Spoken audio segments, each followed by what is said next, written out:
اللہم صلی علی محمد و علی آل محمد۔ پہلے تو میں دوستوں کا شکریہ ادا کرتا ہوں کہ دوست ویڈیو کو لائک بھی کر رہے ہیں، پسند بھی فرما رہے ہیں۔ دوستوں سے یہ گزارش ہوگی کہ میں جو بھی آپ کی خدمت میں عمل پیش کرتا ہوں اس کے اوپر ویسے ہی عمل کیا جائے جیسے کہ اس کے اوپر عمل کرنے کا حق ہے۔ اور دوستوں سے یہ بھی گزارش کرتا ہوں کہ کامنٹ ضرور کیا کریں، ضرور کامنٹ کریں۔ آج میں آپ کی خدمت میں سورۃ مزمل شریف کا ایک ایسا بہترین عمل لے کر حاضر ہوں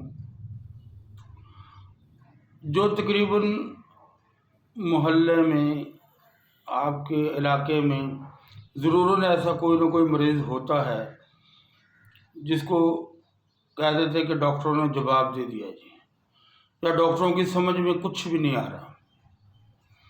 اگر ایسا مریض آپ کے گھر میں ہے، آپ کے آس پڑوس میں، آپ کے رشتہ داروں میں ہے، یا کہیں پر بھی ہے، تو یہ عمل آزما کر دیکھیں آپ، انشاءاللہ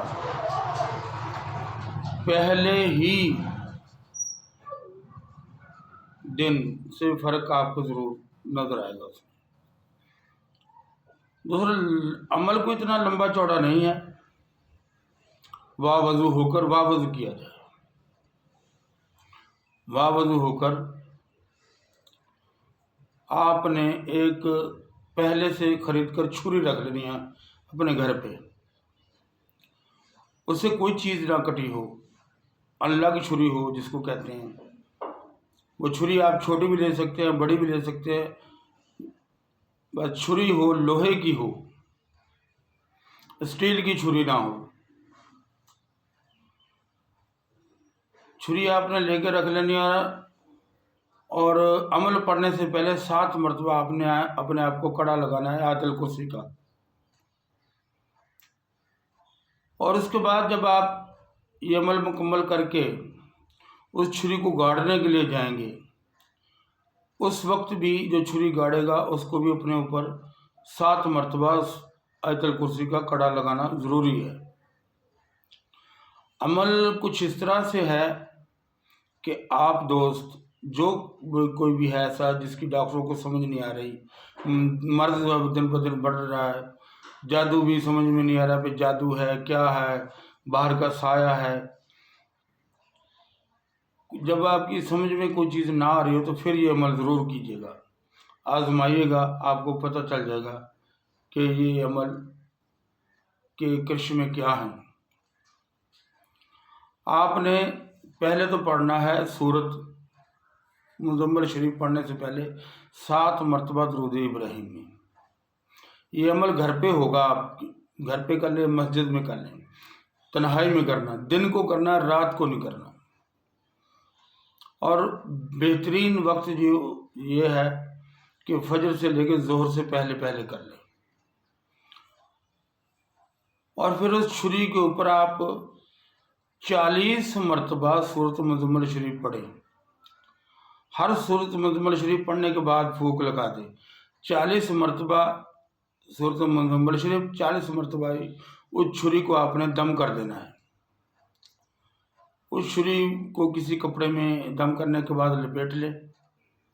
لپیٹنے کے بعد جو مریض ہے اس کو آپ اپنے ساتھ لے لیں۔ اگر آپ کے گھر میں ایسی جگہ ہے تو بھی ٹھیک ہے، اگر گھر میں نہیں ہے تو آپ گھر سے باہر جائیں، جہاں آپ کو کچی زمین نظر آئے وہاں پہ مریض کو کھڑا کر دیں۔ مریض کو کھڑا کرنے کے بعد اس چھری کو کپڑے سے نکالیں، مریض کے سائے میں گاڑ دیں، بالکل زمین کے اندر چلی جائے وہ چھری، تو انشاءاللہ تعالی العزیز چند ہی دنوں میں یہ فرق نظر آئے گا، اس کی طبیعت دن بہ دن بہتر ہونا شروع ہو جائے گی۔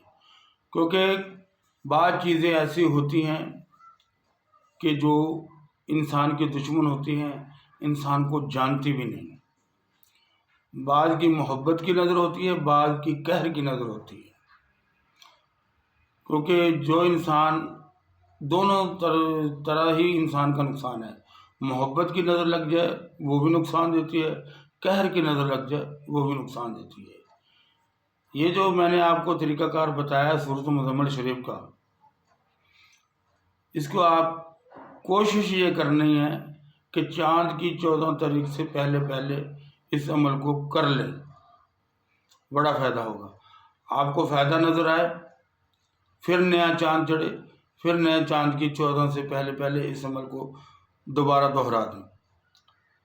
میں سمجھتا ہوں کہ آپ کو 3 عمل بھی نہیں کرنے پڑیں گے۔ جو ایسا مریض ہے جو چارپائی کے ساتھ لگ چکا ہے، ڈاکٹروں نے جواب دے دیا ہے، وہ اٹھ کر کھڑا ہو جائے گا۔ جادو کسی قسم کا ہو، سایہ کسی قسم کا ہو، جنات کی نظر بد ہو، انسانوں کی نظر بد ہو، چڑیلوں کی نظر بد ہو، ڈائن کی نظر بد ہو، کسی کی بھی ہو، کیسی ہی کیوں نہ نظر بد ہو یا جادو ہو یا سایہ ہو، ہر چیز کی یہ کاٹ ہے۔ لیکن کرے وہی بندہ جو نماز کی پابندی کرتا ہو، اور اس مریض کو یہ کہہ دے، اگر وہ پڑھ سکتا ہے تو، اگر پڑھ نہیں سکتا پھر خیر، اگر پڑھ سکتا ہے تو کہ وہ اپنے آپ کے اوپر آیت الکرسی پڑھ کے صبح کو بھی دم کیا کرے، شام کو بھی دم کرے۔ یہ مضرب اور بہترین عمل ہے سورۃ مزمل شریف کا۔ ایسے مریضوں کے لیے جو چارپائی کے ساتھ لگ چکے ہیں جادو کی وجہ سے، جسمانی بیماریوں کی وجہ سے، یا ڈائن کی نظر سے، یا چڑیلوں کی نظر سے، کیونکہ انسان کو تو پتہ نہیں، اس کو بہت ساری مخلوق دیکھتی ہے، تو انسان کو پتہ نہیں چلتا، ڈاکٹروں کو بھی پتہ نہیں چلتا کہ بیماری کیا ہے۔ تو ایسے مریضوں کے لیے یہ بہترین عمل ہے، آپ اس کو کریں اور اس سے فائدہ اٹھائیں۔